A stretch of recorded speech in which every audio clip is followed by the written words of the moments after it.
இந்த சண்டே ஒரு நல்ல பிரியாணி சாப்பிடணும் அப்படின்னு நான் யோசிக்கும்போது, என் மைண்டுக்கு வந்து நெறைய பிரியாணி கடைகள்லாம் வந்து போச்சு. பட் அதில வந்து ஏதாவது ஒரு கடையில வந்து நெறைய ஆஃபர்ஸ்லாம் குடுத்துட்ருக்காங்களே! இப்ப ரம்ஜான் மாதம் அப்படின்றதுனால.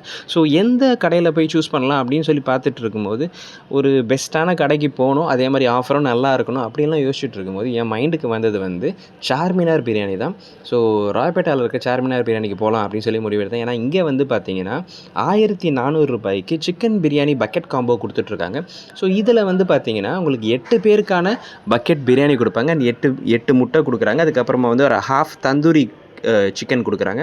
அதுக்கப்புறமா வந்து பிரெட் அல்வா, ரைத்தா அந்த சைட் டிஷ் எல்லாம் குடுப்பாங்களே, ஸோ அதெல்லாமே குடுக்குறாங்க. அண்ட் இது வந்து பார்த்தீங்கன்னா, எனக்கு ஓகே அப்படின்ற மாரி இருந்தது. ரூ. 1400க்கு 8 பேர் சாப்பிடுறது கம்ஃபர்டபுளா இருக்கும். ஸோ உடனே போலாம் அப்படின்னு சொல்லி அங்க போயிருந்தேன். போகும்போதே வந்து பார்த்தீங்கன்னா, "பிரியாணி ஏன்டா தீர்ந்து போச்சு" அப்படின்னு சொல்லிட்டாங்க.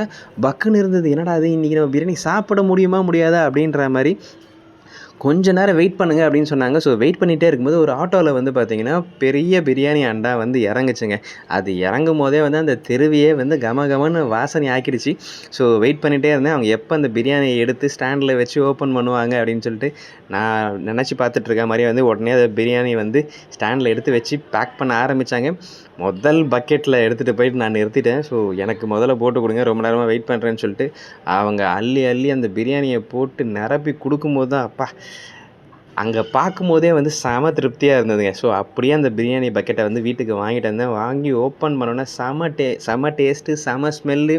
சாப்பிட சாப்பிட செம திருப்தியா இருந்தது. நீங்களும் முடிஞ்சா இந்த சார்மினார் பிரியாணில போய் பிரியாணி சாப்பிட்டு இந்த ரம்ஜான செலிப்ரேட் பண்ணுங்க.